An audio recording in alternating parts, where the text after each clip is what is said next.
Do you know what this is?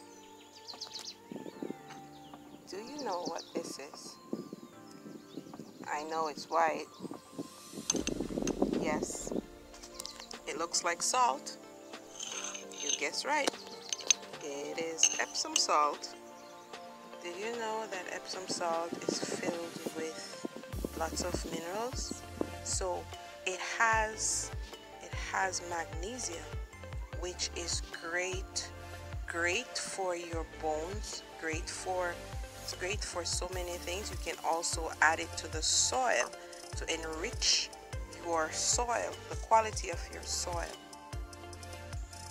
To add nutrients to your soil, use 1 teaspoon of Epsom salt to about a gallon of water. Use it to water your plants. Also, Epsom salt is a great laxative for those of you who would like to do a cleanse.